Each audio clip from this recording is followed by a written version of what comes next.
There are questions we ask to solve problems. And then, there are questions that become problems. These are the paradoxes of self-reference, where thought curls back on itself like a serpent eating its own tail, where meaning devours itself, where logic, once trusted to clarify, begins to fold, fracture, and collapse. Imagine trying to define the word definition using only the word definition, or trying to watch yourself blink, or saying, "This sentence is false," and realizing it can never be resolved. These loops aren't just philosophical games. They expose the soft edges of consciousness itself, how we construct certainty using thoughts that are built from other thoughts, none of which sit on solid ground. In this video, you'll encounter 25 paradoxes that don't want to be understood. They want to trap you. They want to wrap themselves around your clarity, squeeze your logic, and ask, how do you know that what you know is knowable? You'll explore thoughts that contradict themselves, beliefs that destroy their own foundation, identities that exist only in reflection. Every time you think you've grasped the idea, it will change shape, because in this space, observation alters what is being observed, and the act of knowing becomes unknowable. These aren't mysteries you solve. They're riddles you live inside. So as you listen, let go of the need for resolution. Lean into the confusion. Let your thoughts run in circles until you realize it was never about the answer. It was about experiencing the loop itself. Now take a breath, center yourself, and prepare to meet the first paradox, thought that questioned its own origin. Where do thoughts come from? It's a simple enough question until you ask it while thinking, because then the thinker becomes the thought, and the thought starts eating itself. This is the paradox of the thought that questioned its own origin. A loop that seems innocent at first, but grows more disturbing the longer you sit with it. It begins not with doubt, but with curiosity. What made me think that? Maybe it was a memory, a trigger, a stimulus. But then you dig deeper. What made that memory surface? What called it forth? Who made the connection? You might say, well, I did. But who is I? Is the I the thinker or the observer of the thinking? Is it the thought generator or the one noticing the generation? Because if you are the one thinking, then you should be able to predict your next thought, right? Go ahead. Try it. Predict your next thought. If you're like most people, what came wasn't what you expected, which suggests something strange. You're not fully in control of your own mind. You are not the sole author of your thoughts. So then, what is the brain? Neurons firing in automatic sequences, habit, conditioning, trauma, algorithms of biological survival? Maybe. But even if you trace a thought to some chemical or psychological cause, you're still left staring at a mystery. Why this thought right now? Why not another? Why not nothing? And now you're in the loop. Because even the question, why did I think that, is itself a thought. You can't escape thought using thought. You can't stand outside the process, you're trapped inside. It's like trying to bite your own teeth, or asking what was before the beginning, or staring into a mirror that reflects another mirror, endlessly. Some try to escape this paradox by naming it something external. They say, my subconscious did it, or it's just brain chemistry. But those are just labels, new thoughts, trying to explain old ones, more mirrors. This is the trap of self-reference. Every answer is made of the thing you're trying to explain. You can't map the territory using only the territory. And yet, the question persists, because humans are not comfortable with mystery. We want to know, to define, to believe that someone is steering the ship. But maybe that belief itself is just another thought, another passenger pretending to be the captain. And here's where the paradox sharpens. If a thought questions its own origin and finds no answer that isn't just another thought, then thought becomes recursive, folding into itself like a Mobius strip. No beginning, no end, just continuous inversion. You might say, so what? It's just philosophy. But the implications are deeper than that. Because if you don't control your thoughts, then who does? And if no one controls them, if they simply arise, bubble up, vanish, repeat, then what does that say about free will, about identity, about the idea of you as a consistent self? Are you a mind, or are you a loop of thoughts pretending to be a mind? Is you just a name for the container, not the contents? And if the contents write the story, who's holding the pen? This is where the paradox gets existential.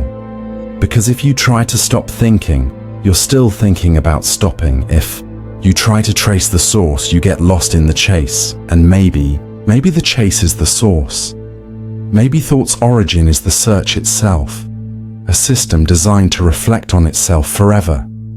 Never landing, never resolving. A mirror looking into a mirror until it mistakes reflection for reality. So what do you do with this paradox? You can't solve it, but you can sit with it. You can observe it, not to escape it, but to feel its shape. Because in that discomfort, something else wakes up. Not the thinking mind, but the witness behind the thoughts, the stillness, the silence, the space between the words. It doesn't answer the question. It doesn't even ask it, but it sees. And maybe that's enough. Not to understand your thoughts, but to know that you are more than the storm they create. Not to break the loop, but to stop mistaking it for the whole sky. Stand between two mirrors and you'll see something strange. A corridor of reflections that goes on forever. A tunnel of self-copying images that loop back endlessly. Each one smaller, dimmer, and slightly distorted, but still recognizable as you. This is the paradox of the mirror that reflected its own reflection. A feedback loop where perception folds in on itself, where identity becomes both the observer and the observed, and where reality gets swallowed by repetition. At first, it feels harmless, even poetic.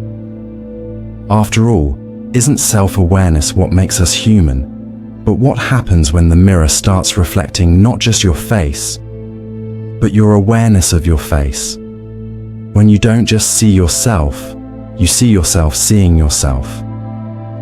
Now, you're not just a person. You're a concept in your own mind, a character being watched by an internal eye that never blinks. And here's where it starts to bend, because each reflection isn't identical. Each one is a little further from the source, a little grainier, a little more abstract. So too with identity. You are not who you think you are. You are who you think you are. A reflection of a reflection. A mental copy of a memory, of a self. And with each step of reflection, you move further from the original until the real you becomes impossible to locate. What is authenticity when every version of you is filtered through layers of self-consciousness? What is sincerity when you can't stop watching yourself being sincere? The mirror becomes a trap. you start curating your own existence to make the reflection look better. Not to live, but to be seen living. You monitor your smile. You rehearse your emotions. You adjust your thoughts so they reflect the version of yourself you think others will respect. Even when you're alone, the mirror remains. It's not made of glass anymore. It's internal, a mental structure, a constant recursive you, checking to see if you are still okay. This is more than self-awareness, it's self-surveillance, and it's exhausting because the deeper you go into the mirror tunnel, the harder it becomes to just be. Every thought gets a second thought, and every feeling gets inspected. Every instinct gets filtered. Eventually, you start to wonder, which version of me is real? The one who acts, the one who reflects on the action, the one who critiques the reflection. And then the worst question of all, is there a version of me that isn't being watched, even by me? This is the danger of infinite reflection. You lose touch with the source, you become the loop, and once you're stuck in that mirror maze, it's hard to find the way out. So, what do? You don't break the mirror, you stop believing it's you. You learn to recognize reflection as reflection. You acknowledge the watcher in your mind without handing over your life to it. You stop asking, do I look okay? And start asking, am I aligned with something deeper than appearance? You practice presence. Messy, unfiltered, immediate presence. You laugh without checking how your smile looks. You cry without needing to explain the tears. You act, not to be seen, but because the action itself is worth doing. And slowly, the mirrors dim. They're still there, but they stop defining you. You return to something older than reflection, something beyond the loop. Not the image, not the idea, just the being. And in that being, you are finally free. Not because the mirrors vanished, but because you no longer mistake their endless copies for the truth of who you are. This sentence is false. Read it again, and now try to make sense of it. If the sentence is true, then what it says must be accurate, which means it's false. But if it's false, then what it says isn't accurate, which means it's true. Welcome to the paradox of the sentence that described itself falsely. A thought loop where meaning collapses under its own logic, where language turns against itself and truth becomes untraceable. This isn't just a word game. It's a glitch in the foundations of thought, because we rely on language to describe reality. But what happens when language tries to describe itself? It turns out words, like mirrors, aren't meant to reflect themselves. When they do, they spiral, folding, looping, imploding. This sentence is false, is known as the liar paradox. It dates back over 2,000 years. Even ancient philosophers like Epimenides struggled with it, and modern logicians still haven't resolved it cleanly. Why? Because it exposes a deep flaw in the way we construct truth. We tend to believe that every sentence is either true or false. But this one sits outside that binary. It breaks the system from the inside. And here's the twist. So do we. You tell yourself, I'll never change. Then you change. You believe, I'm a good person. Then you do something unkind. Are those beliefs false, or just temporarily true, or both?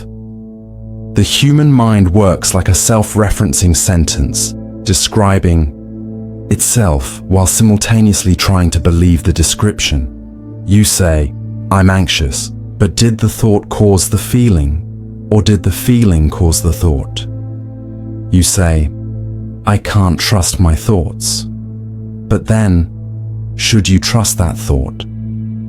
This is the recursive trap. When you use thought to question thought, you end up in a loop with no exit. You second-guess your beliefs. Then you second-guess the second-guess. And on it goes. At some point, you no longer know what's authentic. You no longer know what's real. You only know that your mind is caught in a sentence that contradicts itself forever. This creates a kind of cognitive vertigo.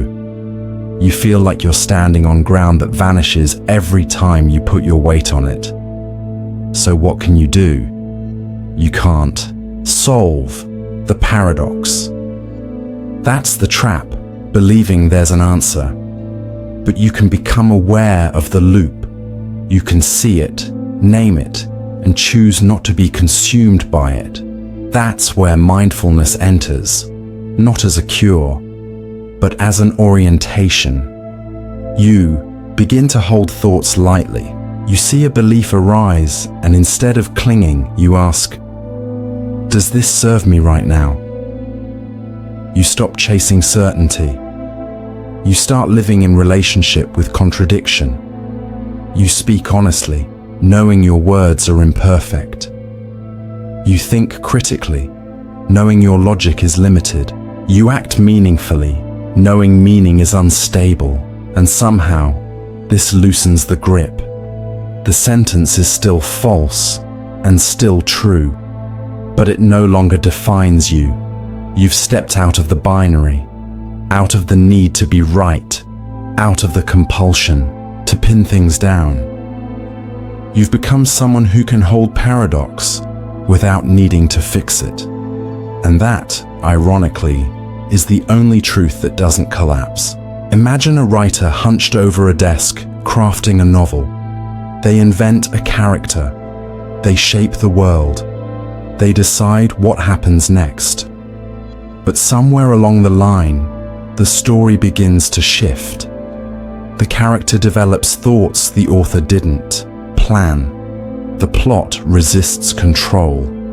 And the writer, in a strange twist, starts learning from the very words they thought they were creating. This is the paradox of the book that wrote the author. A recursive loop where the creator becomes the creation, where fiction starts shaping fact, and where what we produce ends up producing us. You don't have to be a novelist to live this paradox. Every belief you hold, every memory you retell, every version of yourself that you narrate, it all writes a story in your mind. And over time, that story becomes more than just memory. It becomes you. You tell yourself, I'm shy. I'm not good with people. I always mess things up. At first, it's just a thought. Then it becomes a pattern. Then it becomes identity. And soon that sentence, repeated enough, starts to write your behavior. It shapes your decisions, your posture, your voice, your future. What was once a page becomes the author. What was once a story becomes the script for your life. You might think you're the narrator, but the narration is shaping you back. And here's the danger. Most of these stories are inherited. We don't even write them consciously. They come from parents who called us difficult, from teachers who said we'd never succeed, from friends who laughed when we tried. We absorb these voices and begin narrating our own lives in someone else's language. At some point, we forget we're reading a script. We think it's us, but it's not. It's a story that has begun to write its own author. So how do you take the pen back? First, you notice the sentences. You listen to the way you talk about yourself, especially in quiet moments. You catch the internal narration. I always ruin things. I'm too much. No one ever stays. These aren't facts. They're lines in a script, and scripts can be rewritten. But here's the twist. You don't rewrite them by force. You rewrite them by choice. You choose to interrupt the story. You choose to say something different, even when it feels untrue. You choose to act in ways that contradict the old narrative. To show, not just tell, a new truth. It will feel strange at first, like a character rebelling against their author. But that discomfort is the moment of shift, because the story no longer owns you. You are writing it, even when it tries to write you. And over time, the voice in your head changes tone. The sentences loosen, the plot opens. You start to live unscripted, not because the old story disappears, but because you stop believing it's the only version. You become both the book and the author, both the sentence and the silence behind it. And in that space, you find something remarkable. Freedom, not from story, but from the illusion that your story was ever finished. Picture a painter in front of a blank canvas. They dip their brush, take a breath, and begin. Each stroke brings the world into being. Colors, shapes, form, meaning. We call this creation. But now imagine that same painting turning around, grabbing the brush, and painting the artist into existence. This is the paradox of the creator that created itself. A loop so deep, so disorienting, it blurs the line between beginning and end, cause and effect, creator and creation. At first, it seems impossible. How can something give birth to itself? Isn't creation always one-directional? Not here, not in this loop. Because selfhood, it turns out, is not a fixed point. It's an illusion crafted by feedback. A loop that feels like a line only because we're standing inside it. You think you are you because your thoughts reference themselves. You believe in your past because your memory says so. But memory itself is shaped by present perspective. You become the kind of person who would have had that past, and the past rewrites itself accordingly. This is the loop of identity. You define yourself and then live in ways that reinforce that definition. Eventually it becomes circular, not false but self-sustaining. And here's where it gets more unsettling. Every time you change, you rewrite the you who changed. Think about it. Who you were 10 years ago seems like another person, and yet you say, that was me. But the current you is the only one making that claim. The old version isn't here to agree or disagree. You've painted over them, and then called the whole portrait self. So what comes first? The painter or the painting? The identity or the actions? The will or the behavior? If you believe you are kind, you begin to act kindly. And the more you act kindly, the more you believe it. Round and round it goes. You are your own origin, and yet you didn't invent yourself from scratch. You inherited language, culture, beliefs, trauma. You absorbed stories, rules, warnings, hopes. Then you used those to sculpt your identity. But now that identity sculpts you, you are the artist and the art, the architect and the house, the god and the golem. So what does this mean for freedom? It means you're never starting from zero, but it also means you're not locked in. Because if you can shape yourself, then you can reshape yourself. But first, you must admit the loop exists. You must look at the part of you that insists, this is just who I am, and ask, who taught me to say that? You must question the foundations you stand on, even if they feel sacred. You must be willing to repaint the portrait while you're still standing inside the frame. It's a terrifying kind of freedom. because it means responsibility. It means authorship, but it also means liberation. You are not fixed. You are forming. Even now, these very words are shaping how you think, and how you think is shaping who you are becoming. So let them echo gently. Let them reach the part of you that still believes you're trapped inside a self you didn't choose. Because that part is listening. And that part can pick up the brush. Rules give us structure. They tell us what to expect, what's allowed, what isn't, what happens if you cross a line. They bring order to chaos, reason to impulse, and clarity to confusion. But what happens when a rule violates itself? That's the paradox of the rule that broke itself, a structure meant to enforce consistency, only to collapse under the weight of its own contradiction. Let's start simple. Imagine a rule that says, this rule must not be followed. If you follow it, you break it. If you break it, you're actually following it. It destroys the very system it was meant to maintain. It's like a law that says, disobey all laws. Or a speed limit sign that says, ignore speed limit signs. The moment you take it seriously, it undermines its own authority. But now, take that same idea and apply it inward, to the mind, to morality, to identity.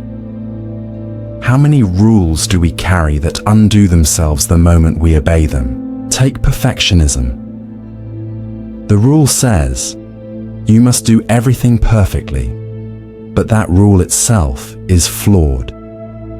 Perfection is impossible.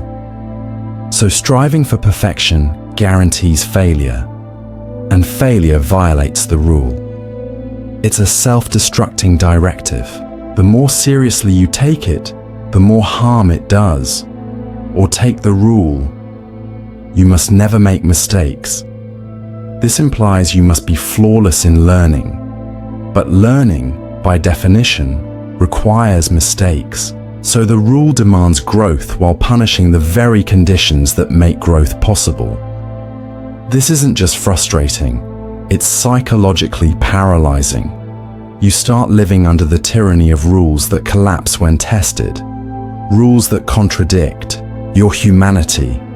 Rules that betray their own logic. Even moral rules can fracture like this. Consider, you must always be honest. But what if honesty would cause deep harm?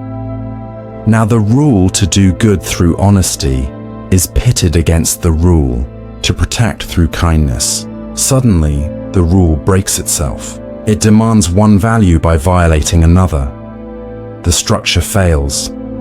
And what happens when we internalize these contradictions? We become fragmented. We punish ourselves for things we were set up to do. We shame ourselves for failing rules that were never fair, never stable, never coherent. We try to be good according to an invisible rulebook whose pages contradict each other, and yet we follow them because the mind craves order, even if the order is broken. So what can you do? You question the rule itself. You ask, who gave me this rule? What purpose does it serve? Does it hold up under pressure, or does it crumble? And, most importantly, is this a rule I must follow, or is it a relic of survival, a scar that pretends to be law? Because some rules aren't rules at all. They're echoes of fear, echoes of control, echoes of a moment when someone else's comfort mattered more than your truth. You don't break these rules. They were already broken. You just stop pretending. They're whole. And in their absence, something new emerges. Not lawlessness, but clarity. Not chaos, but choice. You begin to live not by rules, but by principles. Not by should, but by resonance. you discover that freedom isn't the absence of structure. It's the presence of structures that don't betray you. The rule that broke itself taught you one thing: blind obedience leads to internal war, but conscious alignment leads to peace. So step carefully, not around the rules, but through them. And remember, the most dangerous rules are the ones you didn't know you were following. Some questions are doorways. They open possibilities, create space, and invite exploration. But others are traps. They pretend to be curious, but secretly smuggle in an answer. This is the paradox of the question that answered itself wrong. A question so loaded, so self-sabotaging, that by the time you finish asking it, you've already accepted a lie. It sounds like this: why am I always the problem? What's wrong with me? Why can't I just be normal? Each one sounds like a question, but listen closely. There's an embedded assumption inside each one, a silent agreement that something is broken, flawed, unworthy. So when you ask it, you're not seeking the truth. You're reinforcing a false answer. The question becomes the judgment.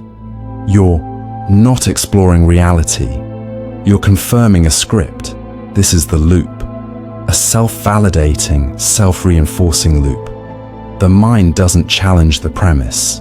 It just rushes to fill in the blank. Why am I unlovable? Because I'm too much. Because I've always been this way. Because I push people away. But wait, who said you were unlovable? The question did. The answer was baked in before you even began. It's like asking, when did you stop lying? It presumes you were lying in the first place. Any answer you give only affirms the accusation. So the real trap isn't the answer, it's the question itself. Because questions shape consciousness. They determine what we pay attention to and what we ignore. Ask a different question and you get a different world. So why do we ask questions that hurt us? Because we learn to. Somewhere along the line, someone taught us to be suspicious of our worth. Someone made us believe that pain equals truth and that gentler questions were just avoidance. So we internalized it. We started interrogating ourselves with cruelty, thinking it was honesty. But it's not. It's violence disguised as insight. The key paradox is that we use questions to grow, but some questions grow our suffering, not our understanding. They look like self-awareness, but function like self-destruction. So what do? We start with noticing. Every time a question arises, we pause and ask, what is this question assuming? Is it assuming I'm broken? Is it assuming I've already failed? Is it assuming the worst of me? Then we ask, is that assumption true or inherited? And then, the hardest part, we rewrite the question, not with toxic positivity, but with genuine curiosity. Instead of, why do I ruin everything? Try, what fear was I carrying when I acted that way? Instead of, why can't I just be normal? Ask, who told me that being myself wasn't okay? Now, the question becomes a doorway again, a place of possibility, not a sentence to be served. You begin to relate to your mind differently, not as an enemy to be interrogated, but as a child trying to find safety through certainty. And when you soften the question, you soften the cycle. You find that you don't need all the answers. You just need better questions. Questions that leave room for grace, for growth, for contradiction, and slowly the inner voice shifts. It stops assuming your failure. It starts listening for your truth. That's when healing begins. Not when you silence the bad questions, but when you stop mistaking them for truth. When you ask not, "What's wrong with me?" but "What made me believe something is wrong?" And in that moment, you step out of the loop. You stop chasing answers you never needed. You stop living inside a question that was never yours to begin with. Once upon a time, there was a story that began just like this, with a single sentence, full of promise, moving forward, until the ending arrived. And it was the exact same sentence as the beginning. No twists, no conclusion. Just a return to the first breath, the first beat, the first step. This is the paradox of the story that ended with its beginning. A narrative loop so perfect it devours itself. A cycle where every ending is a reset, every conclusion is a prologue, and nothing truly resolves because nothing ever leaves. We're conditioned to crave linearity. Beginning, middle, end. That's the arc we trust. Progress is movement. Meaning comes from closure. But this paradox asks, what if every story was just a circle? Imagine reading a novel, only to discover the final page is identical to the first. You've journeyed through hundreds of chapters, felt the highs and lows, made meaning out of chaos, only to land right where you began. The story seems full, but is it? Or was everything in between an illusion of change? This isn't just a literary trick. It mirrors the patterns of life. How many times have you thought, "I finally figured it out," only to face the same lesson again, in a different disguise? You leave the relationship, only to fall into the same dynamic. You escape your past, only to recreate it in new surroundings. You start over, but the same themes find you. Like a story that insists on repeating its first line, your life becomes recursive. Each breakthrough leads you right back to the beginning. But why? Because the you at the beginning and the you at the end are not the same. Even if the sentence repeats, the reader has changed. This is the strange beauty of loops. They appear static, but they evolve in disguise. The story ends where it began, so you can see the beginning again, with new eyes. It's not failure. It's not stagnation. It's recursion with awareness, yet it's also disorienting. Because we want closure. We want to move on. We want to believe in the next chapter. But what if the final chapter is the first chapter? Read in a deeper voice? This paradox forces us to rethink growth, not as a straight climb, but as a spiral staircase. You pass the same point again and again, but each time from a higher view. You see the same challenge, but your response is different. You hear the same internal voice, but now you question it. You face the same fear, but now you carry courage with you. So is the story repeating, or is it maturing? There's a deeper twist too, because stories are how we organize meaning. And if a story refuses to end, or ends by starting over, then our meaning begins to unravel. What does it mean when the resolution was the setup all along? When the destination is the origin? When happily ever after turns out to be once upon a time? It means the point of the story was never the end. It was the reading, the living, the witnessing. You are the loop. You are the narrator and the character and the reader returning to page one with a heart that's been broken, healed, and opened again. And suddenly, the repetition becomes sacred. Not a trap, but a temple. A story that ends with its beginning. Asks one thing of you. Don't rush to finish. Don't race toward resolution. Read the line again, slowly. Notice what you missed the first time. Feel what you couldn't before. Because if every story is a loop, then maybe every moment is a return, an invitation to begin again with more truth, more presence, more compassion. And when you understand that, even the first line becomes the most profound ending. Imagine someone pacing back and forth in a dark room. Each step feels like progress. They tell themselves they're getting somewhere, that they're advancing, solving, evolving. But from above, you see the truth. They're walking in circles, perfect, endless circles. This is the paradox of the loop that denied being a loop. A cycle disguised as a journey, a pattern that insists it's a breakthrough, a repetition wearing the mask of transformation. It's not that loops are inherently bad.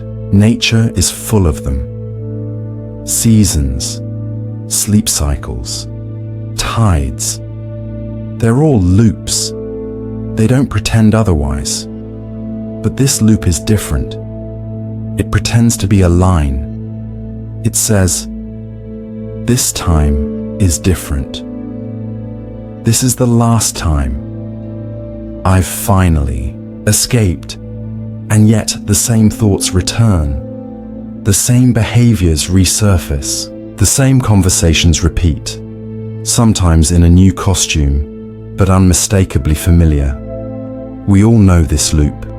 It shows up in relationships, where you break up and reunite again and again, thinking it'll be better this time. But the same wounds play out. It shows up in habits, where you quit and restart, each attempt framed as new, while following the same path to burnout. It shows up in healing, where you believe you've outgrown your past, only to find it waiting for you in the quiet moments. And the most deceptive part, the loop rewards you for believing it's not a loop. Every cycle ends with a surge of hope. This time will be different. This time I know better. This time I'm free. That hope blinds you to the circular tracks beneath your feet. You mistake rotation for revolution. You keep going, but you never arrive. So why do we stay in loops that lie?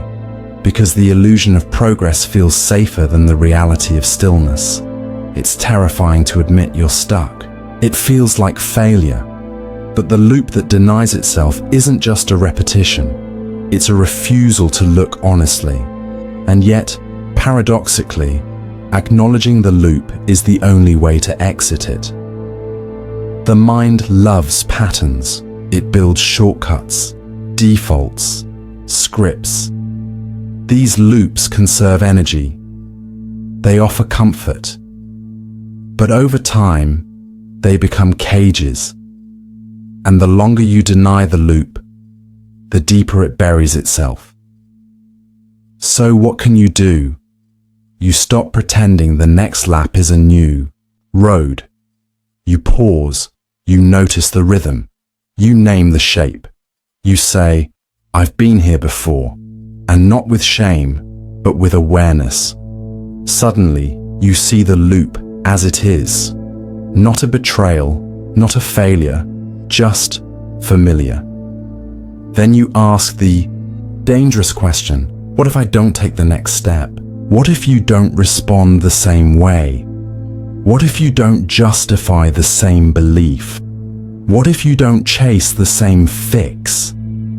In that space between recognition and action, the loop starts to bend, not into a line, but into a choice.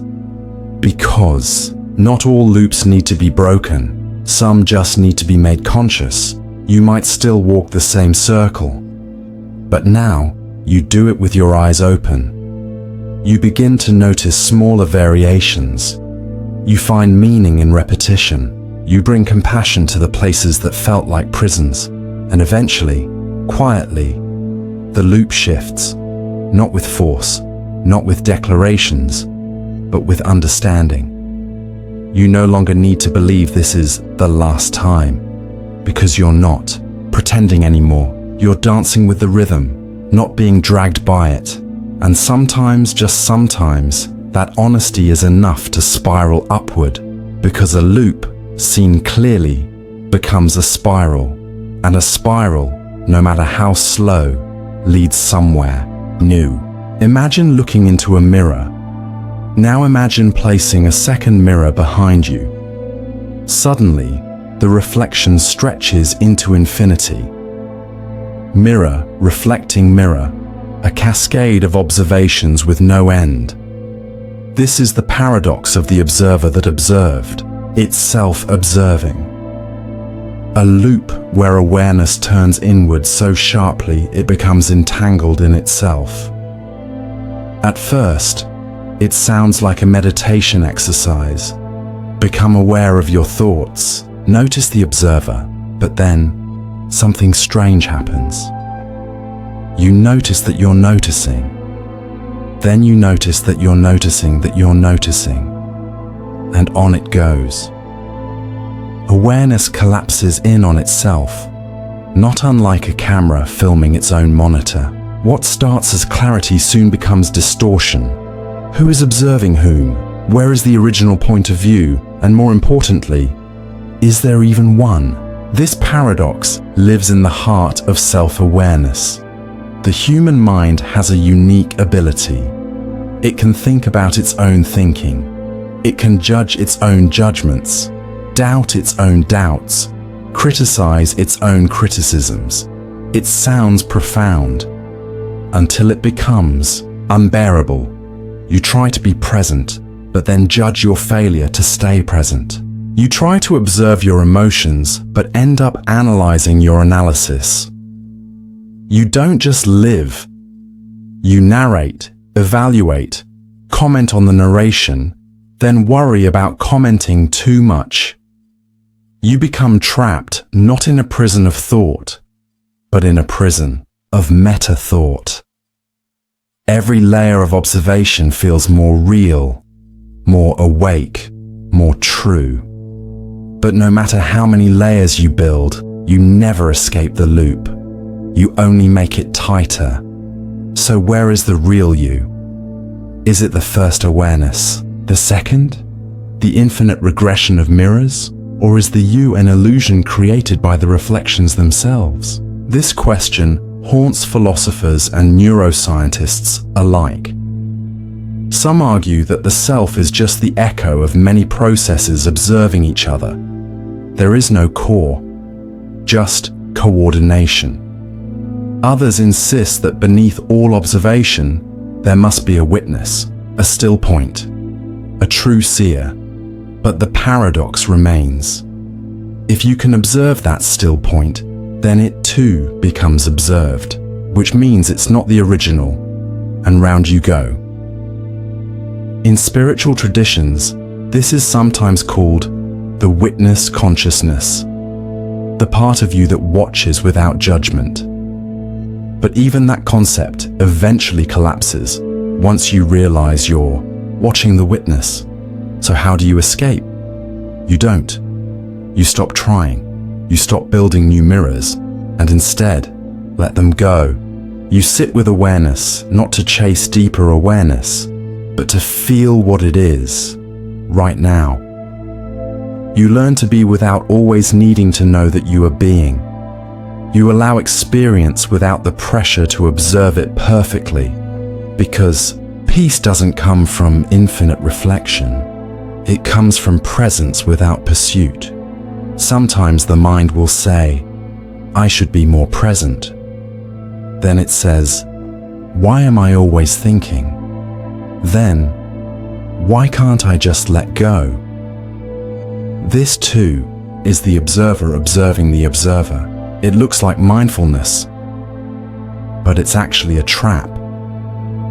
Real stillness comes when you notice the urge to track yourself and gently release it. You become aware without needing to become aware of your awareness. And in that moment, the loop softens. You're no longer trapped in mirrors upon mirrors. You're just here, noticing, breathing, living, not as a performance, not as a reflection, but as the thing itself. And maybe, just maybe, that's enough. What if memory didn't always reach backward? What if, instead of recalling the past, it sometimes whispered the future? This is the paradox of the memory that remembered the future. A loop where time folds in on itself, where what hasn't happened yet feels familiar, and what did happen shifts under the pressure of what might. At first glance, this seems like a poetic riddle, a concept for science fiction, or a metaphor for intuition. But dig deeper, and you'll find something unsettlingly real. There are moments in life that feel like echoes, not from the past, but from somewhere ahead. You walk into a room you've never seen before, and everything feels already known. You meet someone new, and yet their presence is charged with a memory you can't place. This is more than déjà vu. It's a strange familiarity with events that haven't occurred. The mind rebels. Time, we're told, flows forward. Memory is the trail behind us. The future is unknowable, blank, unshaped, open. But the paradox suggests otherwise. What if memory isn't just a recording device, but also a projector? What if some memories are pre-memories? The brain assembling what's to come based on deeper, non-linear processes. Neuroscience has hinted at this. Our minds are constantly simulating, predicting, running scenarios based on patterns we've internalized. In dreams, we sometimes envision moments that later unfold in waking life with uncanny precision. Coincidence? Maybe. But sometimes it feels like a thread of the future got tangled in the present. Even more strangely, our memories of the past are not fixed. We reshape them every time we recall them. What we remember isn't the event itself, but our last memory of it. So now the lines blur. Is the memory of the future any less real than the memory of a past you've revised 100 times? Memory becomes a loop. The past informs the future. The imagined future reshapes the past. Your current decisions are haunted by future consequences. Things that haven't happened, yet still shape your emotions now. You feel guilty about choices you might make. You grieve a relationship that hasn't ended. You feel nostalgia for a moment you've only dreamed. This isn't delusion. It's how the mind collapses time into meaning. And that collapse creates the loop. You begin to behave in ways that make the imagined future more likely. Not because it's inevitable, but because you remembered it. The prophecy becomes self-fulfilling. You remembered the future so clearly that you began to build it. But here's where it becomes tragic. Sometimes, we remember pain that hasn't arrived yet. We prepare for abandonment before it comes. We rehearse failure before we even begin. We remember a future of disappointment so vividly that we never allow a different one to unfold. In doing so, we confuse memory with fate. We treat the future like it's already happened, and we stop trying to change it. That's the trap. But it can also be a gift, because if memory can stretch forward, then hope isn't just imagination.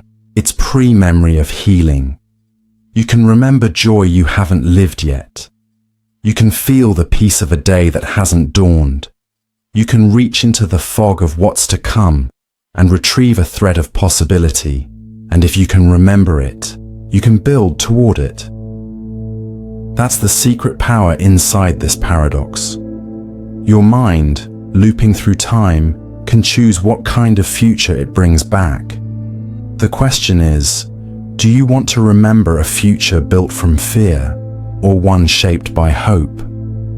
Either way, your memory is watching the road ahead, not as a passenger, but as an architect. Imagine you've spent years solving a puzzle. The pieces fit, the pattern is elegant, and every fragment aligns perfectly. At last, you step back and say, "This must be true." Then, without warning, you discover a single flaw, a crack in the logic that, if followed, undoes everything. This is the paradox of the truth that invalidated its own proof. A statement or belief so perfectly reasoned, so internally airtight, that it circles back and destroys the very foundation it was built upon. It's the snake eating its tail. It's the ladder you climb, only to kick it away and say, "This ladder proves there is no ladder." You've likely encountered this before, in philosophy, in mathematics, even in your own self-beliefs. Take the famous liar's paradox. This sentence is false. If it's true, then it must be false. But if it's false, then it must be true. It floats in an unresolved loop, a statement that defeats itself, or Gödel's incompleteness theorems, which showed that in any consistent mathematical system, there are truths that cannot be proven within the system itself. In trying to build a framework of pure truth, Gödel found a truth that said, "This framework cannot prove everything." It's like finding the key, only to realize it unlocks the idea that no key will ever be enough. But this isn't just abstract. Think about how we navigate our own truths. Maybe you've believed, "I must always be certain to be safe." That belief might have helped you in chaotic times. You relied on logic. You trusted reason. You sought consistency. But what happens when that very certainty begins to crack? What happens when the truth you hold, your reliance on logic, leads you into anxiety, rigidity, or isolation? The very structure that made you feel secure now makes you feel trapped. The belief that once protected you now becomes the weapon. Truth becomes circular. Its proof becomes its undoing. You believe you're unworthy, so you interpret every kind act as pity, every compliment as a lie, and every success as luck. Each one, ironically, confirms the belief, not because it's true, but because the belief bends perception. The truth appears self-evident because it invalidates any evidence against it. This is the core of the paradox, a truth that includes its own negation, a belief system that becomes so comprehensive, so total, that it erases even the tools to question it. And that's the danger, because when we believe a truth that refutes its own proof, we stop seeking proof altogether. We no longer ask, "Is this working?" Instead, we ask, "Why does this always happen to me?" Never realizing the framework itself is flawed. So how do we break out? Not by disproving the truth. That just leads to another layer of contradiction. We step back. We ask a more radical question. What is this belief trying to protect? Often, beneath these loops is a deep emotional need. Certainty tries to protect us from fear. Self-blame tries to protect us from helplessness. Overthinking tries to protect us from vulnerability. So instead of fighting the logic, we turn to the emotion. We say, "I see why you built this truth. I see how it served you, but it doesn't serve anymore." And in that moment, we let go of the need for airtight proof. We accept uncertainty. We embrace a kind of truth that isn't about perfection, but about usefulness. Not, is this true forever, but, is this helpful right now? Suddenly, the loop loosens. The paradox becomes a mirror, not a prison. Because some truths aren't meant to be proven. They're meant to be lived with, gently, curiously, and with enough flexibility to evolve. So the next time you find yourself holding tightly to a belief that invalidates everything else, pause, ask, what am I trying to keep safe? You might find that beneath all the logic, all the proof, and all the contradiction is a simple desire to be okay, and in that space, truth becomes something else entirely, not a conclusion, but a companion. Just imagine you're handed a puzzle, an intricate labyrinth of questions and logic, a riddle that pulls you in with the promise of clarity. So you dive in, thinking, if I can solve this, I'll understand something deeper about the world, or myself. But the deeper you go, the more the puzzle starts unraveling you. This is the paradox of the puzzle that solved the solver. A loop where you don't just solve the problem begins to solve you. It studies you back. It rearranges your mind. You set out to find answers, and instead, you are found. At first, it feels like control. You gather clues, chart possibilities, eliminate what doesn't fit. Each move is calculated. Each idea feels like a step closer to resolution. But slowly, subtly, the puzzle changes. It stops being about pieces and patterns. It becomes about why you want to solve it. What are you trying to fix in yourself by fixing this? And that's where the paradox reveals itself. The puzzle was never outside you. It was always about you. Why did you chase the answer so desperately? Why did the ambiguity bother you? Why did failure feel personal? You realize this wasn't a test of intelligence, but of identity. Because in solving the puzzle, you revealed the mechanisms of your own mind, your compulsions, your assumptions, your desire to be right, your need to be enough. And the puzzle, it just reflected those back at you. This happens all the time in real life. You try to fix your relationship, only to realize the thing breaking it is your need to control. You obsess over a decision, only to find the real conflict is your fear of regret. You argue online, thinking it's about ideas, but it's really about feeling seen, feeling smart, feeling superior. The puzzle becomes a mirror, and mirrors are dangerous. They don't just show you the surface, they show you what you've been avoiding. The more you try to decode the world, the more it decodes you. You try to figure people out and realize you're projecting your own wounds. You try to plan the perfect future and see how fear is shaping every move. Eventually, you stop asking, what's the answer? And start asking, who is the one asking? That's when the shift happens. The solver becomes the solved. You don't emerge victorious, you emerge changed. Because the point was never to solve the puzzle. It was to be undone by it. And that's the scary part.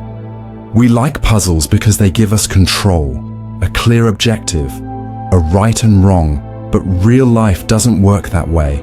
There are no final answers, only deeper questions. So when a puzzle solves you, you're left raw.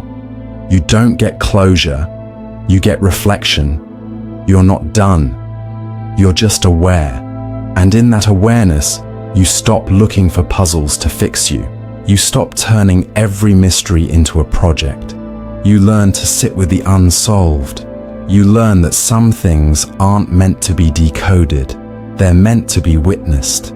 Your pain, your past, your contradictions, not solved, seen. And once you can do that, you become your own puzzle, solving and dissolving at the same time. You hold paradox without panic. You embrace complexity without collapsing. And slowly, you become a mystery. You don't need to solve to understand. You just exist. A living paradox, an unsolved truth, a puzzle still unfolding. We rely on logic to give us ground, a solid platform from which we can assess, judge, decide. It's supposed to be the most stable thing we have. But what happens when that platform starts to fold in on itself? When the logic we use to understand the world undoes the very assumptions it stands on? This is the paradox of the logic that erased its own premise. A structure so precise and airtight that its own conclusions dissolve the foundations it's built upon. Imagine constructing a perfect argument. Every step follows from the last. Each point is supported by reason. There are no contradictions until, at the very end, your conclusion invalidates your starting point. It says, if this is true, then the thing that made this possible cannot be. You've built a bridge, only to discover that the first plank never existed, and now you're suspended in air. This isn't just a mental trick. It shows up in philosophy, mathematics, and even our internal narratives. Take the famous Epimenides paradox. All Cretans are liars, said by a Cretan. If what he says is true, then it must be false. And if it's false, then maybe it's true. Or take the field of set theory, where Bertrand Russell's paradox asked, does the set of all sets that do not contain themselves contain itself? A question so destructive it broke foundational logic in mathematics and forced the invention of new logical frameworks. In life, the same thing happens. You build beliefs to help you survive. I must earn love by being perfect. It works, for a while. You chase perfection. You're praised, validated, rewarded. But at some point, your logic leads you to exhaustion, isolation, and shame. You realize, this belief was built on the idea that I was unlovable to begin with. And now that logic collapses, because the system that was meant to help you was also the one that kept you trapped. The logic erased its own premise. You see this in rigid ideologies, in politics, in religion, in personal morality.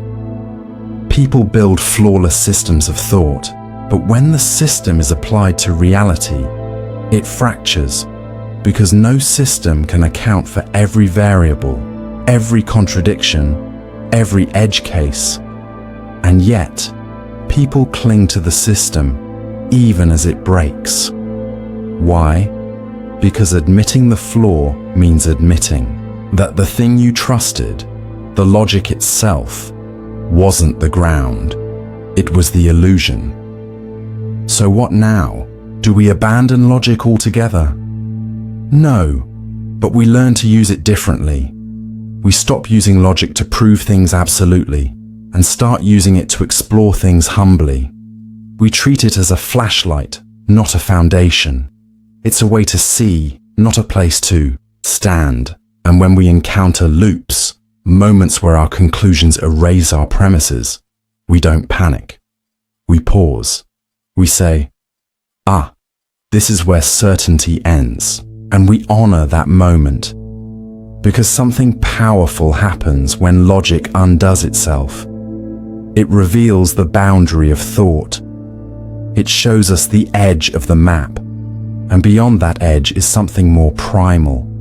Emotion, intuition, presence.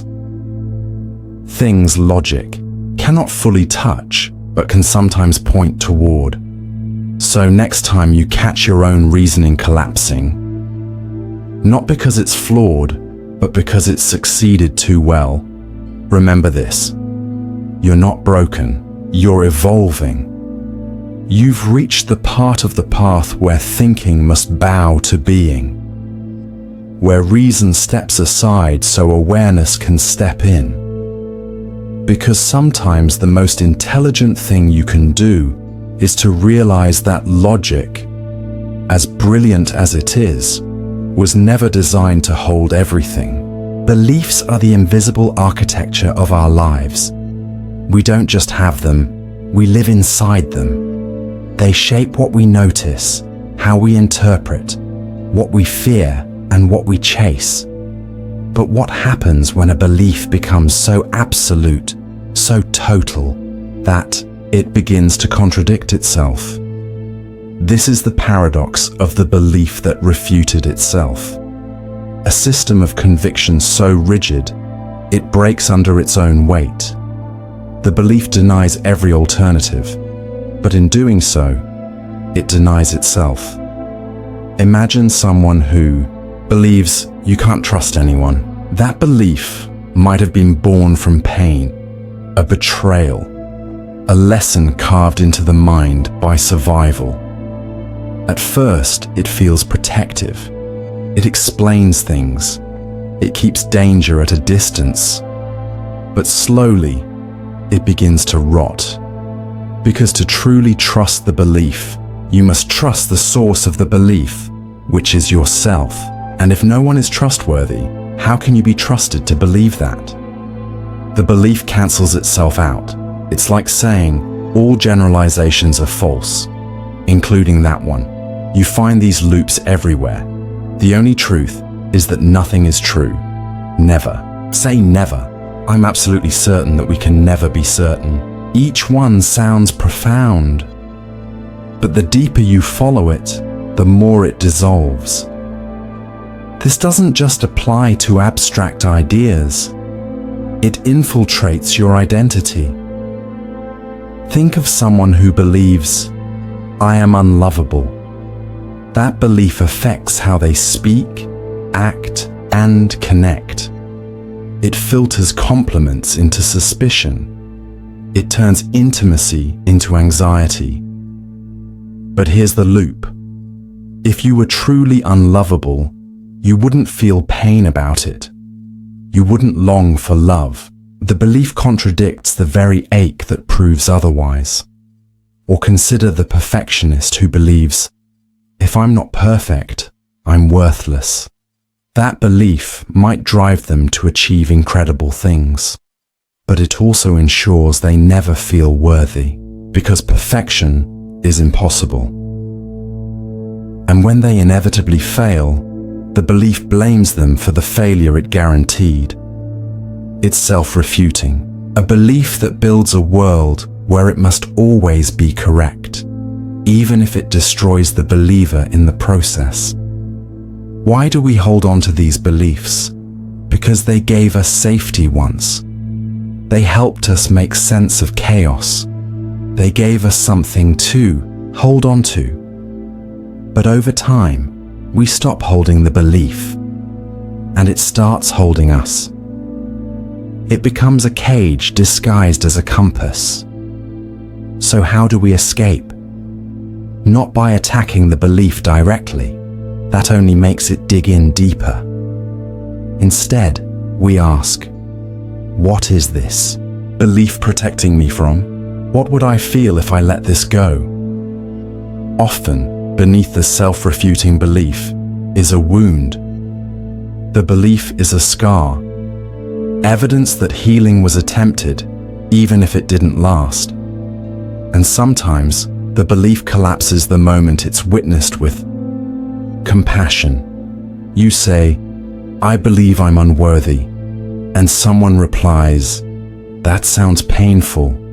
Where did you learn that?" The belief, once absolute, becomes a story with a beginning, which means it can have an ending. This is the power of awareness. It doesn't fight the belief. It surrounds it with space. It watches it unfold. It notices the contradiction, not as failure, but as a signal. This no longer serves you. And in that moment, you don't need a new belief to replace the old one. You just need a little more room to breathe, to say, maybe I don't have to know right now. Maybe not all beliefs need to be final. Maybe I can live in the question. Because paradoxes are not problems to fix. They're invitations to loosen, to unclench the mind, to open the heart, to see yourself not as a conclusion, but as a process. A belief that refutes itself isn't a dead end. It's a doorway. And sometimes, walking through that doorway isn't about believing something new, but realizing that belief in its truest form is meant to liberate, not imprison. Have you ever had a thought so convincing, so immediate, so real, that you forgot it was a thought at all? You didn't think it, you became it. It wasn't an idea passing through you, it was you. This is the paradox of the thought that thought. It wasn't a thought. A loop where cognition disguises itself as truth, where mental activity wears the mask of reality, and in doing so, becomes invisible. It's one of the most subtle tricks the mind plays. You don't wake up and say, "Today, I'll believe I'm unworthy," but you feel it. It colors your every perception. It filters your memories. It shapes your posture, your voice, your silence. The thought is no longer recognized as a thought. It has become the lens through which you see everything else. This is what makes it so dangerous. You can't challenge a thought you can't see. You can't investigate a belief that feels like a fact. You can't step outside a perspective that has convinced you it's not a perspective at all. It happens constantly. Someone thinks, they don't respect me. They don't consider that thought. They experience it as truth. So their tone sharpens. Their defensiveness rises. Their interpretation of every facial expression is filtered through that assumption. And so the thought, pretending not to be, a thought begins creating the reality it feared. Or someone feels anxious and thinks, something must be wrong. They don't question the link between sensation and meaning. They accept the thought as fact, not realizing the anxiety may have no external cause. This paradox reveals itself most painfully in suffering. When we're hurt, the thoughts that rise feel like revelations. I'll never be okay. This always happens to me. I don't matter. And because we're in pain, we don't treat these as thoughts. We treat them as evidence. But they're not evidence. They're echoes. Echoes of past pain, past beliefs, past moments when something hurtful got locked into identity. We mistake the echo for the present moment, and the thought that wasn't recognized as a thought becomes the script. So how do we break the loop? By remembering, a thought is just a thought. No matter how loud, how repetitive, how emotionally charged, it is still a momentary electrical pattern. It doesn't have to be true to feel real. It doesn't have to be you just because it came from inside. This kind of mindfulness takes work. It means learning to pause and ask, what part of me is speaking right now? What does this thought want me to feel or fear? Do I know this? Or am I assuming it? And most importantly, can I sit with this thought without believing it? You don't have to fight your mind. You just have to see it, like watching clouds drift across the sky instead of jumping into every storm. Some thoughts are helpful. Others are echoes. Others are distractions. Some are so persistent only because they've been unchallenged for years. But none of them are you. You are the one who observes, the space the thought arises in, the awareness that sees the loop. The moment you remember that, even for a second, the spell breaks. The thought loses its disguise. It returns to what it always was, a fleeting visitor, not a final verdict. And you become spacious again, not the prisoner of a belief, but the host of many possibilities. So when the next heavy thought appears, the one that says, "This is how things are, you'll never change," this feeling is forever. Pause, smile gently, and say, "Thank you for your opinion." Then return to the only truth you can trust. You are not every thought you think, especially the ones that tell you they aren't thoughts at all. Reality is supposed to be the ground beneath our feet, what remains when all delusions are stripped away. It's what we cling to when dreams dissolve, when beliefs are questioned, when thoughts betray us. But what if that ground isn't solid?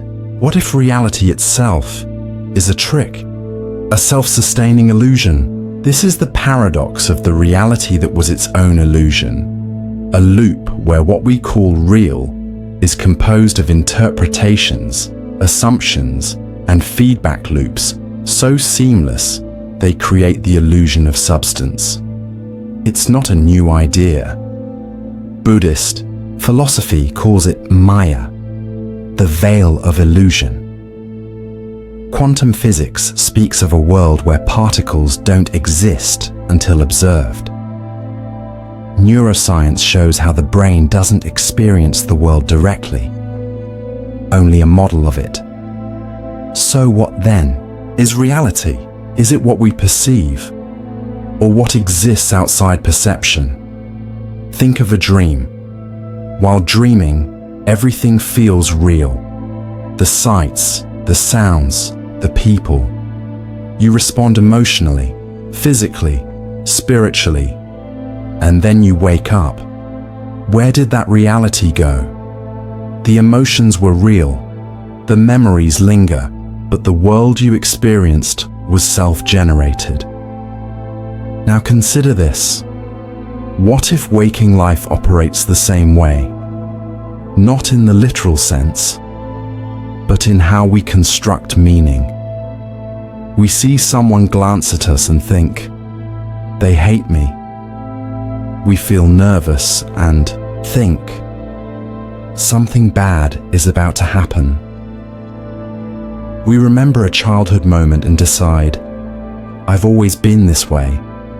None of these are lies, but none of them are truth either. They're constructed, filtered, infused with layers of emotion, history, and fear. And the mind, brilliant as it is, doesn't just report reality, it creates it. It takes limited input, adds context, spins, narratives, and presents you with a seamless simulation that feels so convincing you forget it's a projection.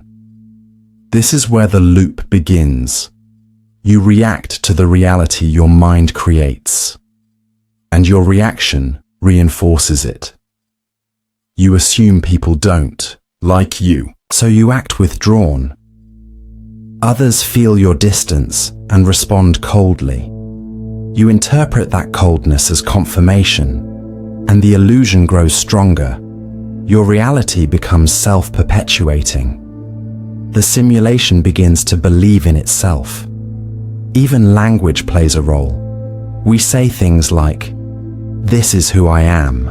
That's just reality."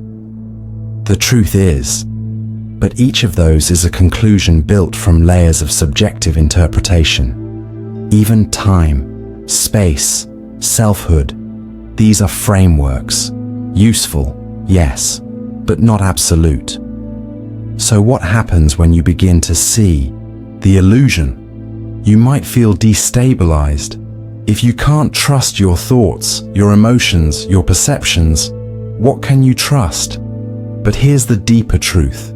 Seeing the illusion doesn't mean there's nothing. It means there's freedom. Because once you recognize that your reality is constructed, you can begin to reconstruct it. Not based on fear, not based on inherited wounds, but based on presence, compassion, curiosity. You begin to ask new questions. Is this fear telling the truth, or just telling a story? Is this belief mine, or something I absorbed long ago? Can I meet this moment without assuming I already know what it is? And that's when the illusion starts to soften, not vanish, because we still need a working model of the world, but soften, loosen, become transparent. You still experience pain, but now you ask, what else is here besides the pain? You still feel unworthy, but now you notice that's a voice, not a verdict. You still walk through a constructed world, but with your eyes open, and that changes everything. Because now, reality isn't something you're trapped inside. It's something you're participating in. It becomes a dance, not a cage. And illusion? Illusion becomes a doorway, a reminder that even what feels most real might just be the echo of a thought you forgot was a thought. So next time you feel certain about yourself, about others, about what's really happening, pause. Ask, what part of this reality might be my own projection? And if the answer unsettles you, good. Because when reality stops pretending to be absolute, you start becoming whole. We spend our entire lives building an identity. We choose names, wear labels, collect stories. We say, I am this, and I'm not that. We draw lines between ourselves and the world, believing these lines define us. But what if those lines were never real? What if the self you've carefully constructed, with its traits, its traumas, its timelines, could not only shift, but disappear entirely? This is the paradox of the identity that undid its own name. A loop where the more you try to define yourself, the more those definitions collapse. Think about the simple sentence, I am. It starts there. But quickly, we add, I am smart. I am broken. I am anxious. I am kind. These aren't just adjectives. They become identities. And identities become cages. Because once you believe you are something, you begin to defend it. Even if it hurts, you say, this is just who I am. Not because it's true, but because it's familiar. But what if it isn't? What if the person you think you are is just a memory loop fueled by repetition? What if your identity is more like a role than a reality? You've played the role so long, you forgot it was a performance. And sometimes the performance becomes so rigid that any deviation feels like death. You want to change, but the part of you that fears being inauthentic pulls you back. You say, if I stop being angry, they'll win. If I stop being anxious, I won't be myself. If I forgive them, who am I without my pain? And in that moment, identity becomes a trap, a self-image that defends itself by limiting who you're allowed to become. But the deeper truth is this: you are not your name. You are not your story. You are not your labels, your past, your mask. You are the awareness that can watch all those things come and go. Even your thoughts about yourself are not you. They arise. They pass. They shift based on mood, memory, and meaning. So how can they define something as vast as consciousness? They can't. And this is where the paradox unfolds. When you try to pin down who you are, you realize that the self doing the pinning is also a thought. It's identity chasing itself in a circle. You say, I am the kind of person who... And then, life challenges you. You act differently. You feel differently. You contradict yourself. Now what? Do you double down, clinging to the old self-image, or do you let go? Letting go feels terrifying, like death, but it's not the death of you, just the death of the idea of you. And what's left behind is something freer, more fluid, more present. You begin to say things like, sometimes I feel brave, sometimes I don't. I used to believe that, but I'm not sure anymore. Maybe I'm more than what I've been told. These aren't signs of confusion. They're signs of growth. You're not becoming less real. You're becoming less rigid. An identity, it no longer needs to defend itself.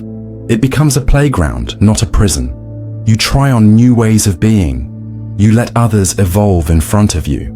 You stop needing to be consistent and start needing to be true, even if truth changes. This doesn't mean you have no identity.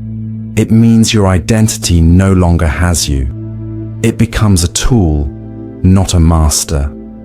You use it when needed, and you put it down when it no longer serves. Because at the core, beneath every name and narrative, there's a silence, a presence, a beingness that doesn't need a label to exist. And once you touch that space, you see clearly the self you've been protecting was just a story, and you are the one who was writing it all along. Some ideas unravel themselves the moment they're spoken. They aren't exposed by someone else. They self-destruct. Their truth collapses inside the very act of claiming it. This is the paradox of the sentence that proved it was a lie. A statement whose structure guarantees its own contradiction. Take the classic example. This sentence is a lie. At first it seems simple, but look again. If the sentence is true, then what it says must be the case. So if it says it's a lie and that's true, then it's a lie. But if it's a lie, that means it isn't true, which contradicts the assumption that it was. You're caught in an infinite loop, a verbal snake eating its own tail. It's not just a logic trick. It reveals something deeper about how we treat language as reality. We act like words are mirrors, but sometimes they're funhouse reflections. They distort, they bend, they fold back on themselves, and yet we build identities, systems, and entire societies on top of these slippery symbols. Even in everyday life, you'll find sentences like these, loops of meaning that destroy the ground they stand on. Someone says, "I always lie." Well, if that's true, then this time they must be lying. But then maybe they're telling the truth, and you fall into doubt. Or someone says, "I'm unworthy of love." But the very act of articulating that pain reveals a longing for love and a level of self-awareness that contradicts the belief. So is it true, or is it a sentence designed to feel true, even though it can't hold its own weight? Many mental health struggles are wrapped in these paradoxes. A depressed mind might say, "I don't deserve to feel better." But to feel undeserving is to want better, which refutes the premise. An anxious person might think, if I don't worry, something bad will happen. But worrying doesn't prevent catastrophe. It just convinces you that fear is control. And here's the subtle damage. When a sentence proves itself false, but you still believe it, you begin to distrust yourself. You feel confused, broken, or ashamed, not realizing you're stuck in a loop, not a flaw. The structure of the thought is the problem, not your ability to think. So how do you escape this? Not by debating the sentence. That only pulls you deeper. Instead, you step back and see the sentence itself. You ask, what is this statement trying to protect me from? Who taught me to think this way? What happens if I stop believing this? Often, you'll find the sentence isn't really about logic. It's about safety, a shield against disappointment, a preemptive excuse to avoid vulnerability. But you are not a logic puzzle. You are not a sentence. You are the awareness that can hear a sentence and choose whether or not to carry it. And once you know that, you can gently let the loop go. You stop arguing with yourself. You stop needing every thought to be consistent. You let contradiction exist. And you live anyway. Because life isn't logical. Love isn't logical. Healing isn't logical. And that's not a flaw. That's what makes it real. You are allowed to say, I feel hopeless, but I'll try anyway.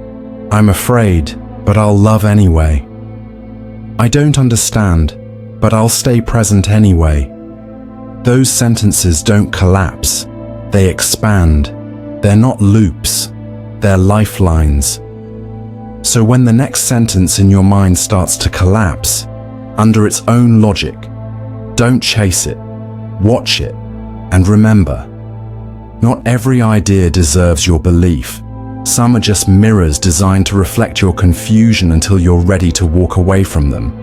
And when you do, you'll realize you never needed that sentence to begin with.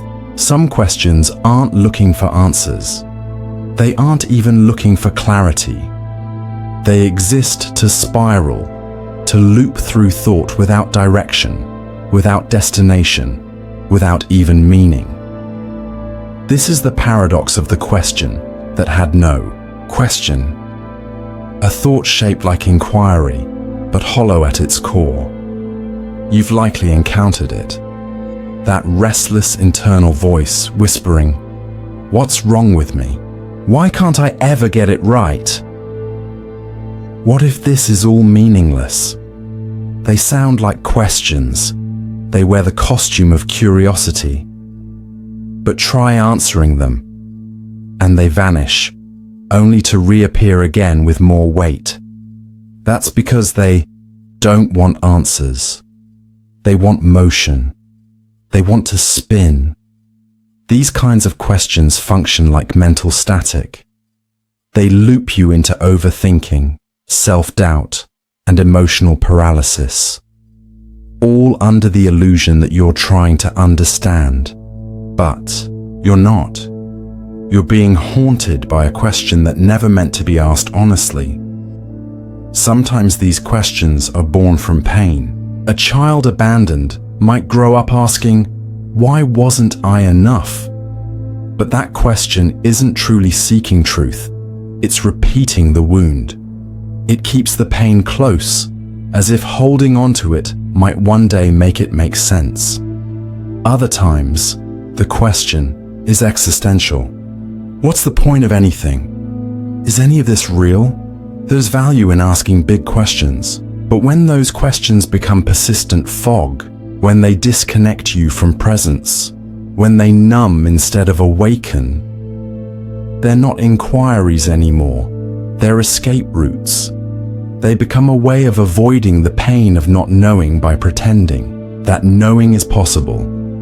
Here's a painful truth.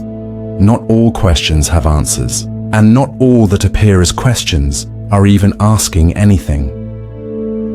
Sometimes the mind creates questions not to solve anything, but to give itself something to chase. The chase becomes familiar, comfortable even, a distraction from silence, from uncertainty, from grief, because the question may be painful, but the silence beneath it is terrifying. What if there's no why, no reason, no answer coming? That emptiness can feel like death.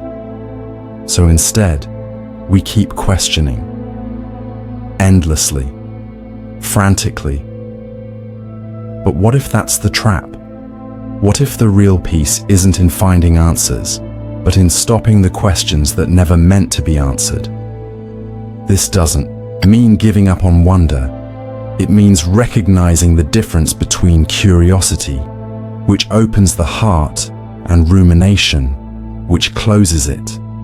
It means learning to hear a question and pause, to ask, what am I really seeking? Is this question kind? Would I ask this of a friend I love? Because if not, maybe it's not a question. Maybe it's a judgment in disguise, a fear pretending to be philosophy. And when you see that clearly, you can respond in a new way. You can say, this isn't a question, this is a wound speaking. This isn't a mystery, this is my old pain echoing. And then you stop trying to answer, you start trying to listen. Beneath the question is a feeling, beneath the feeling is a need, and beneath the need is your deeper self, waiting to be met with compassion, not conclusions. That's where healing happens, not in perfect answers, but in honest presence. So the next time a question arises in your mind and begins to spiral, ask yourself, what if I didn't answer this? What if I just held the space it came from? You might be surprised. The question may dissolve. The fear may soften. The loop may lose its momentum, because some questions only survive by pretending they matter. And when you stop pretending, you free yourself. You realize you were never lost in a question. You were lost in a loop, and now you can step out. There's a common idea that you must first know yourself before you can truly connect with another. But what if it's the other way around? What if the very idea of a self is only made possible by the existence of another? This is the paradox of the self that needed another self to exist, a mirror that can't reflect until something else looks into it. From the moment we're born, our sense of identity is formed in relation to others. A child learns who they are through smiles, frowns, touch, tone, through approval or disapproval, through imitation and resistance. You were called by a name before you knew what a name was. You were told who you were: sweet, stubborn, difficult, gifted, before you had a chance to speak your own truth. The self is not something that simply emerges from within. It is carved into being by response. You are, in part, the echo of the people who have looked at you. This is not weakness. It's not dependency. It's something deeper. Your mind, your emotions, even your thoughts, they all unfold within a context. There is no self in a vacuum. The I is always dancing with a you, whether visible or imagined. But here's where it gets strange. If your self was shaped in relation to others, then which self is real? The one you feel when alone, or the one reflected back by someone's reaction? Is the real you the confident one in a crowd or the crumbling one in private? The truth is, both are fragments. You exist in pieces scattered across interactions, across memories, across the imagined perceptions of those around you. Some people live their entire lives trying to unify those pieces. Others try to discard them, seeking to find a true self, untouched by the world. But what if that self doesn't exist in isolation at all? What if it's only in relation that the self is born? Loneliness starts to look different when you consider this. It isn't just the absence of company, it's the absence of reflection. When no one sees you, you begin to forget your edges. Your voice echoes differently. Your face starts to feel unfamiliar. And sometimes, that ache for connection isn't about wanting attention or affection. It's about needing a mirror, someone to show you who you are by how they respond. Even your memories are relational. Think about it. So many of the moments you treasure or regret involve others. Your joy was brighter because someone else witnessed it. Your pain lingered longer because someone failed to meet it. What you remember, what shaped you, was often what was shared. But this interdependence carries its own risk. If the self requires another to exist, then what happens when that other changes, or leaves, or betrays you? Suddenly, the reflection shatters, and with it, your sense of self trembles. You ask questions like, who am I without them? Was I ever really seen? Did I only exist through their eyes? And yet within that collapse lies the seed of freedom, because the paradox cuts both ways. If your self is shaped by others, then it can also be reshaped. You are not fixed. You are not static. You are not doomed to remain the self that someone else once taught you to be. Every new connection offers a chance to rediscover a version of you that was waiting to be seen, a friend who hears what no one else noticed, a stranger who reflects back something you didn't know you carried, a moment of solitude so deep it becomes its own form of dialogue between who you were and who you might become. And so, perhaps the self isn't a singular entity. Perhaps it's more like a constellation, scattered lights that only form meaning when connected by perspective. The stars don't change, but the story you tell with them does. Some days, you're the warrior. Some days, the wanderer. Some days, just a flicker lost in sky. You need others, not to define you, but to help you see the outline of what's possible, to remind you that you are not invisible, to challenge the stories you tell about who you are, to help you remember that your existence is not a solitary sentence but a shared poem, always rewritten in real time. The paradox of the self that needed another to exist is not a trap. It's a gift, a humbling truth, a call to connection, not to escape loneliness, but to complete yourself in the gaze of another. Because even the most private epiphany longs to be spoken. Even the most silent soul needs to be heard once, fully, by someone who sees past the mask. And maybe that's the answer the loop was always circling toward.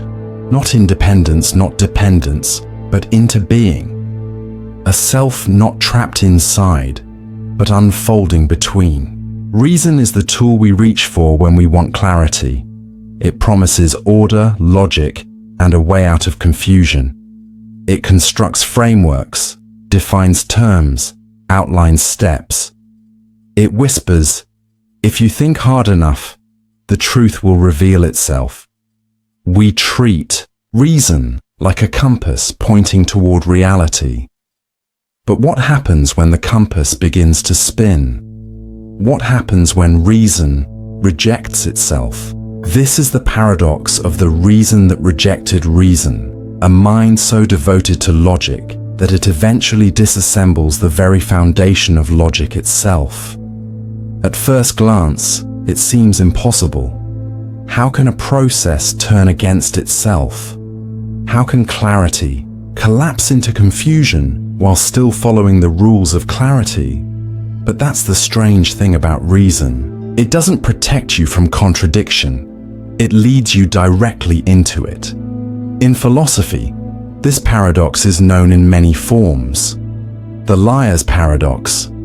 This statement is false. Gödel's incompleteness theorems, showing that even in a perfect mathematical system, there are truths that can't be proven within the system. Reason creates systems, but it also reveals the boundaries of those systems. It asks questions that eventually expose that not everything can be answered.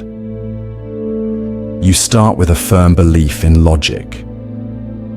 You try to reason your way through suffering, love, identity, death.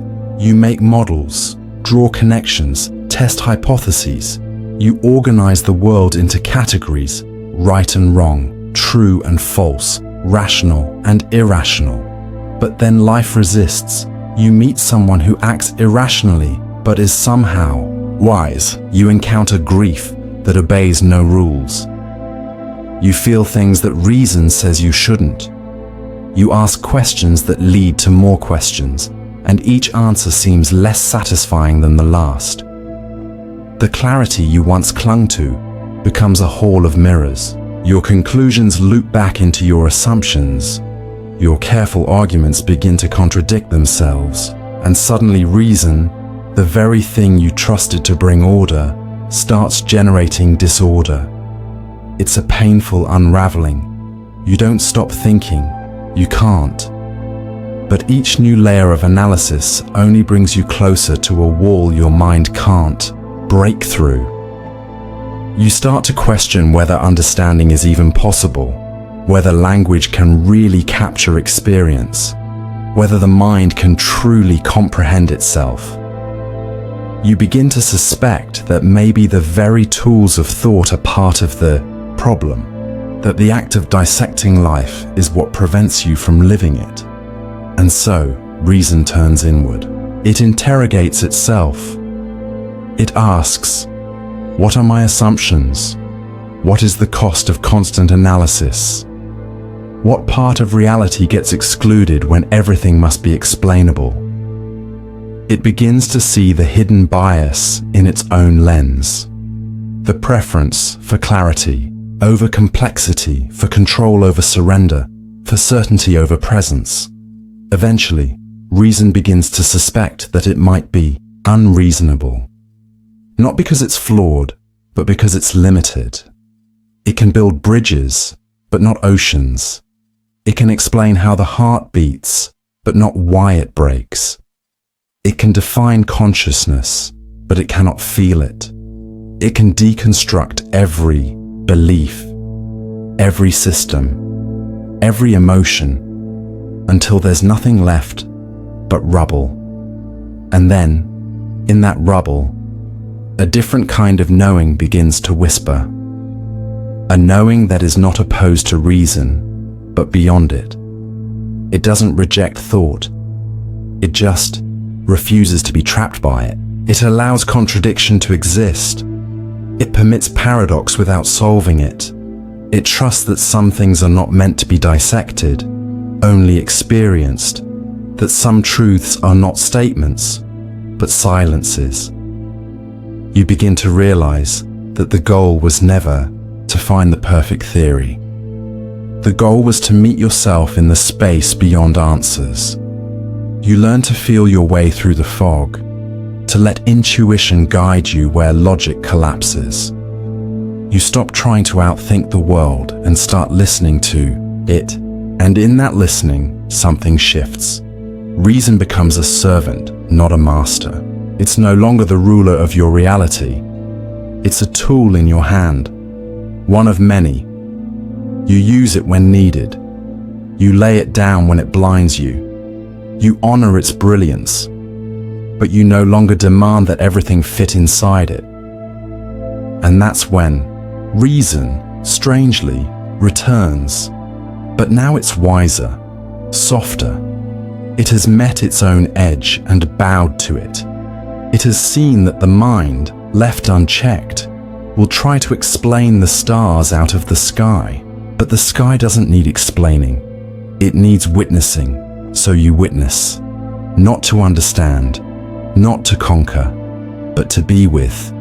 To live in the tension between knowing and not knowing, between structure and mystery, between the comfort of logic and the freedom of surrender. Reason, in the end, doesn't have to win.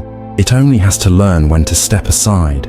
Arguments are built to win. They stack facts, weave logic, corner doubt. They march toward clarity with conviction, hoping that truth, once cornered, will finally submit. But some arguments don't win. They twist, they fold, they consume themselves. This is the paradox of the argument that defeated itself. A thought structure so cleverly constructed that it unravels in the very act of persuasion. At first, it looks flawless. It's airtight, impeccable reasoning, perfectly phrased. But somewhere inside the elegance, a fracture hides. And as the argument is laid out piece by piece, that fracture grows. Not because the logic is broken, but because it's too perfect. So internally sealed that it forgets to leave room for doubt, for breath, for the wildness of reality. This happens more often than we admit. Think of the person who argues that true freedom is complete detachment. They craft their words carefully, methodically showing that any desire, any need, is a form of slavery. So they detach, they isolate, they numb, they feel less pain, but also less joy. And in pursuing perfect freedom, they've imprisoned themselves in emotional silence. Their argument defeats its goal, or the philosopher who insists that nothing can be known. It sounds bold, deep, but if nothing can be known, how can that very sentence be known to be true? The argument collapses, eating itself, a logical Ouroboros. Even in relationships, this paradox plays out. Someone says, "I never speak because no one listens." But by not speaking, they're never heard, which reinforces the belief that no one listens. The argument protects the pain by ensuring it never gets disproven. Arguments like these don't seek truth. They seek survival. They're defensive fortresses disguised as philosophical insight. They're crafted not to be questioned, but to prevent vulnerability. And yet, their elegance is a trap, because if your argument can't be questioned, then neither can you. And when you can't be questioned, you can't grow. So why do we build them? Because uncertainty is terrifying. Because life is messy and inconsistent and often irrational. Because pain asks questions we don't want to answer, and shame writes rules we dare not challenge. So we make arguments like armor. We use logic to shield us from contradiction. But paradox doesn't play by those rules. It reveals where our logic folds in on itself, and it asks, if your reasoning leads you to silence, isolation, or despair, is it still reasonable? What makes this paradox especially cruel is that it rewards intelligence. The smarter you are, the better you can build the trap. You weave beautiful words. You craft airtight reasoning. You create such a strong argument that it becomes a cage with no doors, and then one day you find yourself stuck. Your argument won, but you lost something quieter. Your freedom to feel, to wonder, to be wrong. That's the moment the paradox reveals itself. The argument hasn't been helping you. It's been maintaining your suffering. Its strength is its weakness. Its flaw is its precision. But there's a way out. You stop arguing, not because you give up, but because you wake up. You realize that truth is not a courtroom. It's not a war between positions. It's not something to win. It's something to sit with. You begin to notice how often you argue with yourself. How many times you try to prove your worth, your pain, your fear. How often you rehearse imaginary conversations in your head to make your case, to justify existing, and then you let go. You stop needing to explain yourself to yourself. You stop needing every thought to hold up under scrutiny. You stop treating your mind like a debate stage. And slowly, the silence returns. Not the cold silence of defeat, but the soft silence of release, of presence. You remember that the world is not here to be reasoned with. It's here to be witnessed. That not every contradiction is a flaw. Some are mysteries. Some are art. And your thoughts, they don't have to prove anything. They're allowed to rise and fall like waves. Some crash, some drift. None need to win, because you were never an argument to begin with. You are not your conclusions. You are the space that holds them all. And that space doesn't need to explain itself. To be real, we move through time with a quiet certainty. Forward. Birth before death, cause before effect, steps before destinations. Time is the invisible spine of our experience, the thing that assures us everything unfolds in order. But what happens when that spine bends the other way? What if time didn't push us forward, but pulled us backward? This is the paradox of the time that counted itself backward, a reality where the future already happened, and the past is just catching up. It's not just science fiction. In physics, certain equations are time-symmetric. They work the same whether time flows forward or backward. Nothing in those laws insists time must move the way we experience it. That direction is assumed by us, by our aging bodies, our ticking clocks, our stories with beginnings, middles, and ends. But what if those stories are illusions? What if you've already arrived at the end and are now remembering the beginning? What if your entire life is not a path, but a loop playing in reverse? You wake each day believing you are building towards something, a future you can control, a goal you can reach. But what if every decision you think you're making is actually a memory being unmade? That would mean time doesn't give you freedom. It gives you closure, but only after the fact. Imagine a moment where everything feels eerily familiar. A place you've never been, a face you've never met. And yet, something clicks. Not because it's happening now, but because it already did. You're just catching up to the part of the story you've already lived.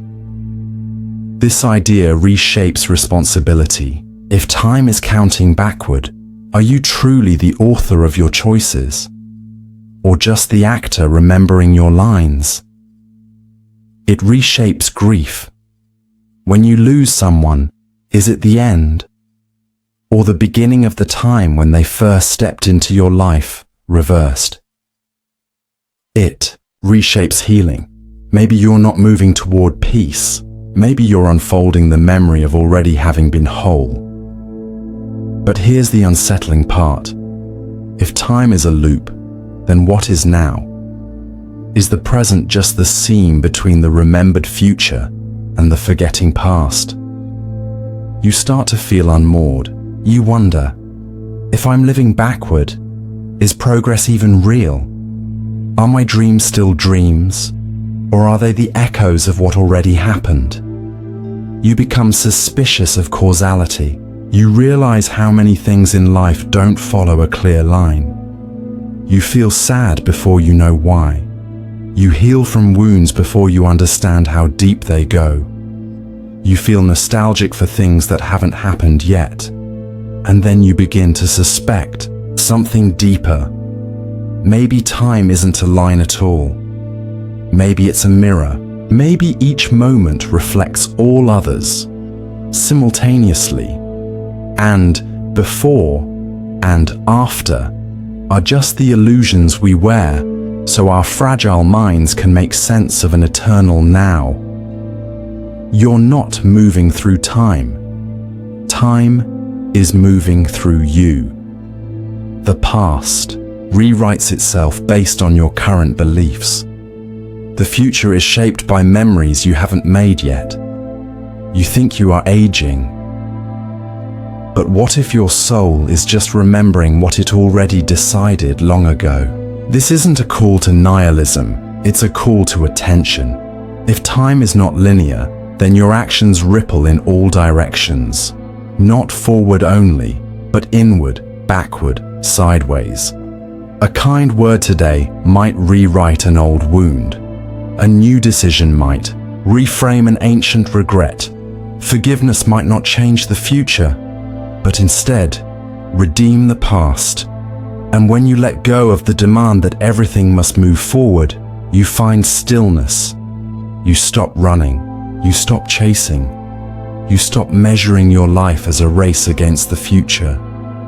You begin to listen, not for what's next, but for what's always been here, hidden in the folds of memory, waiting to be remembered at the exact moment you're ready. To understand, time may count itself backward, but that doesn't mean life is meaningless. It means life is dense, layered, folded, and somewhere within that fold, you are not a traveler of time, but its author. Writing a story so complete, even you had to forget it just to be surprised by how beautifully it ends. The mind is a marvel of complexity, an organ that reflects on itself, questions itself, narrates its own story as it lives it. But in that same brilliance lies its greatest vulnerability. What happens when the mind, rather than reaching outward toward truth, circles back endlessly into itself? When every thought spawns another and no conclusion ever settles? This is the paradox of the mind that looped on itself. A consciousness so self-referential that it becomes its own maze. At first, it feels like curiosity. A thought arises. Why did I do that? You explore it. You analyze, remember, reframe. It feels like progress. Then another question arises. But what does that mean about me? And then another. Am I even capable of change? Or is this just another illusion of insight? Before long, each answer becomes the seed of a deeper doubt. You aren't moving toward clarity, you're spiraling inward, questioning the questioner. The loop is subtle. It often disguises itself as growth. You read books, you attend seminars, you journal, you dig deep. But instead of emerging with peace, you end up tangled in more complexity. The more you think, the more uncertain you become. Every revelation carries its shadow. Every insight undoes the last. You can't stop thinking, but your thinking no longer sets you free. It just feeds itself. This is the curse of the hyper-aware mind. It watches itself so closely that it forgets how to simply be. Even moments of joy are examined in real time. Why am I happy?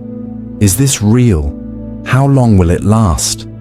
The moment passes, dissected to death by analysis. You become a spectator of your own life, narrating instead of living, questioning instead of experiencing. And then comes the deeper fear. Am I broken? Is this loop normal? Will I ever feel still again? But asking that becomes part of the loop. The mind, in its hunger to understand, itself becomes both the prisoner and the warden. And worst of all, it's convincing. It tells you that one more insight, one more layer, one more breakthrough will fix it. That freedom lies just past the next analysis. But freedom never comes, only more thoughts.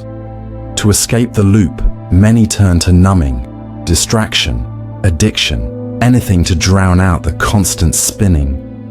Others try to fight it directly, arguing with their own thoughts, trying to think their way out of overthinking. But you cannot outthink a loop that feeds on thought. So what's the way out? Paradoxically, it begins by no longer trying to escape. By seeing the loop not as a flaw, but as a signal. The looping mind is not trying to hurt you, it's trying to protect you. It believes that if it can understand everything, it can prevent pain. It's trying to be safe, it's trying to be in control. But the mind cannot think its way to peace any more than a flame can burn itself out. You must teach it something deeper than thought. Trust. Trust that not every question needs an answer. Trust that not every emotion must be dissected. Trust that some things are meant to be lived, not understood. This doesn't mean abandoning intelligence. It means expanding it.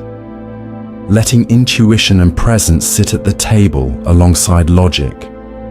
Letting the body speak, not just the mind. Letting silence answer where words fail. When you stop trying to solve the loop, you begin to hear what it was drowning out, the stillness underneath. The awareness that watches the mind spin, but doesn't spin with it. That stillness is not an idea. It's you before the thoughts. And slowly, the loop loses power. Not because you've solved it, but because you've stopped feeding it. You stop chasing insight and start choosing experience. You stop narrating life and start living it. You begin to see the mind not as a judge, but as a storyteller, creative, but not always accurate.